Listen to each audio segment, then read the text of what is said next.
मेरे प्रिय साथियों, सबसे पहले मैं वेटरन्स इंडिया से जुड़े सभी पूर्व सैनिकों को कारगिल विजय दिवस की हार्दिक शुभकामनाएं देता हूं।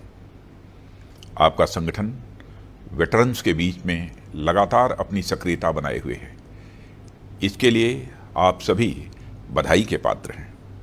साथ ही कारगिल विजय दिवस के अवसर पर मैं सभी सैनिकों एवं देशवासियों को भी हार्दिक शुभकामनाएं देता हूं। TSN senior secondary school Lohagal Ajmer corona काल में अब पाएं एनुअल फीस पर 6,000 रुपए की छूट। टोटल फीस 18,000 रुपए for classes 11 science commerce art. No admission fee, no lab fee, free activity. Kargil Vijay Diwas केवल एक दिन नहीं है, बल्कि इस देश के सैनिकों के पराक्रम और शौर्य का यह विजयोत्सव है। साथियों, हमारे देश में अनेक पर्व ऐसे आते हैं जो इस देश के वीर सपूतों के शौर्य और पराक्रम की याद दिलाते हैं। वैसे तो हमारा देश इन वीरों के प्रति कृतज्ञता को कभी नहीं भूल सकता, फिर भी ये दिवस उन वीरों के सम्मान में हर बार एक नई ज्योति जला जाते हैं। कारगिल विजय दिवस भी उन्हीं महान पर्वों में से एक है। मैं आज के दिन मातृभूमि पर अपना सर्वस्व न्यौछावर कर देने वाले उन महान सेनानियों का स्मरण करता हूं और उन्हें शीश झुकाकर अपनी श्रद्धांजलि भी अर्पित करता हूं। साथ ही उन शहीदों की माताओं और उनके समस्त परिजनों को भी मैं शीश झुकाकर नमन करता हूं।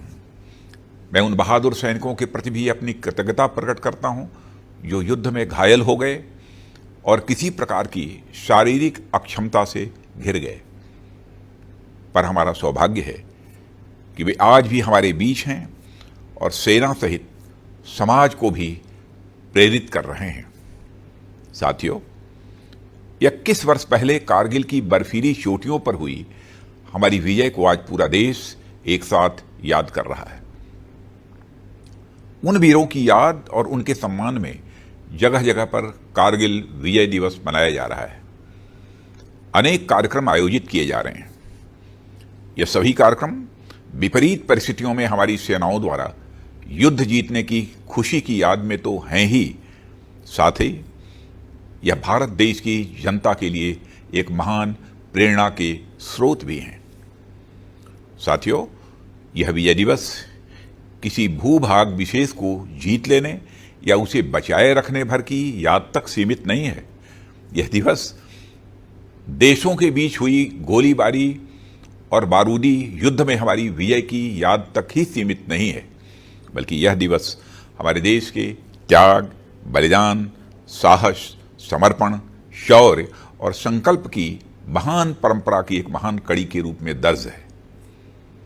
यह परंपरा इस देश की संस्कृति का एक अहम हिस्सा है जो सदियों से लगातार चली आ रही है। साथियों, युद्ध के समय मैदान में भले ही कुछ 1,000 सैनिक हों, पर वास्तव में पूरा देश वह युद्ध लड़ रहा होता है।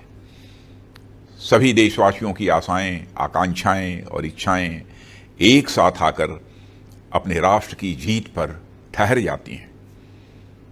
मुझे वह दृश्य आज भी अपनी आंखों में साफ दिखाई पड़ता है। जब टीवी पर या सुदूर क्षेत्रों में रेडियो पर कारगिल युद्ध से जुड़ी खबरें आती थीं, तो गांव के गांव और शहरों में ऑफिस दफ्तर में लोग अपना काम छोड़कर खबर की तरफ मुड़ जाते थे। देश के बच्चे बच्चे को कारगिल, द्रास, टाइगर हिल जैसे नाम रट गए थे। सबकी आंखों में बस एक ही उम्मीद और एक ही विश्वास, किसी भी सूरत में भारत देश की विजय। आप लोगों को याद होगा, भौगोलिक परिस्थितियों के चलते कई बार स्थितियां हमारे विपरीत हुई, मामला आगे पीछे हुआ, पर नमन है उन देशभक्त वीर योद्धाओं को जिन्होंने अपने संकल्प पर तनिक भी आंच नहीं आने दी। वह मोर्चे पर लगातार डटे रहे और अंततः तमाम छल और षड्यंत्र को मात देते हुए विजयी होकर वापस आए। इस तरह यह जीत हमारे संकल्प और उम्मीदों की जीत थी। मेरे प्यारे साथियों, कारगिल न केवल हमारे राष्ट्रीय स्वाभिमान का बल्कि एक इनजस्टिस के खिलाफ उठाए गए एक बड़े कदम का भी प्रतीक था और रहेगा। कारगिल विजय के शिल्पी तत्कालीन प्रधानमंत्री श्री अटल बिहारी वाजपेयी जी ने उस समय राष्ट्रीय सुरक्षा पर अपना जो दृष्टिकोण प्रस्तुत किया था उसका जिक्र मैं यहां करना चाहूंगा। उन्होंने कहा था, हमने यह साबित कर दिया कि हम किसी बाहरी दबाव के सामने नहीं झुकेंगे। हमने यह भी साबित कर दिया कि हम एक जिम्मेदार राष्ट्र हैं। राष्ट्रीय सुरक्षा के दायरे में हम जो कुछ भी करते हैं वह हमेशा आत्मरक्षा के लिए करते हैं, आक्रमण के लिए नहीं। और अगर दुश्मन देश में कभी हमारे ऊपर आक्रमण किया तो हमने यह भी साबित कर दिया कि कारगिल की तरह हम उसे मुंहतोड़ जवाब भी देंगे। साथियों, यह सेंटिमेंट जैसा 21 साल पहले था वैसा ही आज भी है। हम शांति चाहने वाले देश हैं, पर किसी संकट के समय अपनी राष्ट्रीय एकता और संप्रभुता के लिए बड़े से बड़ा कदम उठाने के लिए भी हम हमेशा तैयार हैं। अभी हाल ही में मुझे लेह लद्दाख जाने और वहां से इन वीर सपूतों को श्रद्धांजलि देने का अवसर प्राप्त हुआ था। इसके पूर्व हमारे आदरणीय प्रधानमंत्री श्री नरेंद्र मोदी जी का भी वहां जाना हुआ था और उन्होंने वहां अपने सैनिकों के साथ एक जीवंत संबंध स्थापित किया। मैंने अनुभव किया कि कितनी कठिन और विपरीत परिस्थितियों में भी हमारी जांबाज बहादुरों ने अपना संयम और धैर्य बनाए रखकर दुश्मनों को मुंहतोड़ जवाब दिया था। वे अपने दिल और दिमाग दोनों से इस देश को समर्पित थे और मुझे कहते हुए खुशी हो रही है कि 20 वर्ष पहले के मुकाबले मैंने वहां बहुत बड़ा बदलाव देखा। वह चाहे इक्विपमेंट प्रोफाइल हो, हाल ही में डिप्लॉयड गन्स हो या फिर एरियल एसेट्स हों, जो न केवल ट्रूप्स की बल्कि टैंक्स और बीएमपीज की भी स्पीडी मोबिलाइजेशन में सक्षम है। मित्रों, यह दिवस हमें याद दिलाता है कि एक सैनिक हमेशा एक सैनिक होता है। वह न किसी जात का होता है, न किसी मजहब का, न किसी वर्ग का होता है, न किसी वर्ण का। उसका एकमात्र धर्म होता है कर्तव्य निष्ठा। सैनिक का एकमात्र धर्म होता है अपने राष्ट्र के प्रति कर्तव्य और सेवा भाव। यह कहते हुए मुझे गर्व होता है कि हमारी आर्म्ड फोर्सेस की इसी कमिटमेंट के कारण हमारा देश एक सुरक्षित और गौरवपूर्ण जीवन जीता है। साथियों, आज हम देशवासियों को अपने सैनिकों की इसी निष्ठा और कर्तव्य भाव का अनुकरण करने की जरूरत है। हम सबको अपने देश का एक ईमानदार सैनिक बनने की जरूरत है। देश की सीमा पर रहकर देश की सेवा करना एक सैनिक का धर्म तो है ही, साथ ही देश के अंदर रहकर भी देश के प्रति अपने कर्तव्यों का ईमानदारी से निर्वाह करना भी एक सैनिक धर्म ही है।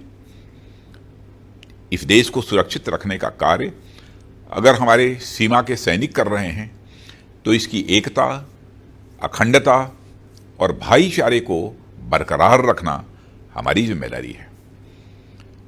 हमारे देश में हमेशा अमन चैन बना रहे, आपसी सौहार्द बना रहे और हम लगातार विकास के पथ पर उन्मुख रहें। मैं समझता हूं हमारे वीर बहादुर जवानों के लिए यह सबसे बड़ी श्रद्धांजलि होगी। साथियों, यह हमारे देश के वीर जवानों के प्रति कृतज्ञता का भाव रखता है। मातृभूमि की सेवा में इन वीर सपूतों का बलिदान यद्यपि बेजोड़ है और इसकी कोई कीमत नहीं चुकाई जा सकती है, लेकिन हम विश्वास दिलाते हैं कि यह सरकार सदैव इन वीर जवानों के परिजनों के साथ खड़ी है। आज का हमारा हर वॉरियर आने वाले कल का सम्मानित वेटरन है। अपने वेटरन्स की कुशलक्षेम और उनकी संतुष्टि सुनिश्चित करना यह हमारा परम कर्तव्य है और यह सरकार अपने कर्तव्य को अच्छी तरह समझती है। देश की सेवा का अवसर मिलने के साथ ही वन रैंक वन पेंशन जैसी पहल पर कार्य करना इसका एक उदाहरण है। ऐसे ही और भी कई उदाहरण हैं जिनमें हमारे वेटरन्स के वेलफेयर और उनके रीसेटलमेंट और हेल्थ केयर, पेंशन पॉलिसी, बच्चों की एजुकेशन, ग्रीवेंस रिड्रेसल सिस्टम के साथ साथ वर्तमान में आई महामारी यानी कोविड रेस्पॉन्स के लिए भी हमारी ओर से बड़े पैमाने पर प्रयास किए जा रहे हैं। सभी हेल्थ केयर ऑर्गेनाइजेशंस के रीजनल सेंटर्स को यह एडवाइजरी जारी की गई है कि किसी भी वेटरन कोविड-19 पेशेंट का इलाज ECHS नॉर्म्स के तहत ही किया जाएगा।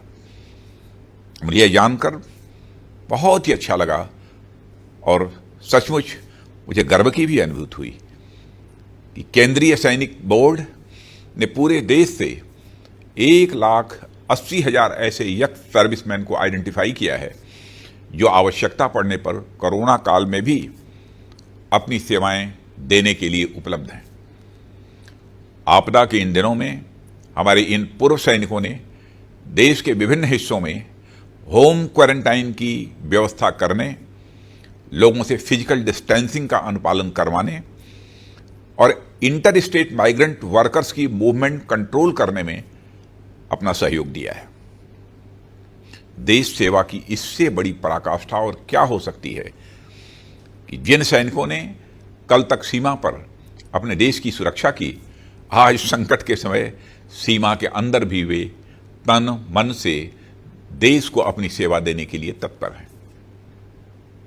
मेरे साथियों, मैं पुनः एक बार अपने वीर जवानों के प्रति श्रद्धांजलि अर्पित करते हुए हर हाल में उनके परिजनों की देखभाल का संकल्प दोहराता हूं और हर स्थिति में उनके साथ खड़े होने का वचन देते हुए अपना निवेदन यहीं समाप्त करता हूं। आप सबको धन्यवाद। जय हिंद।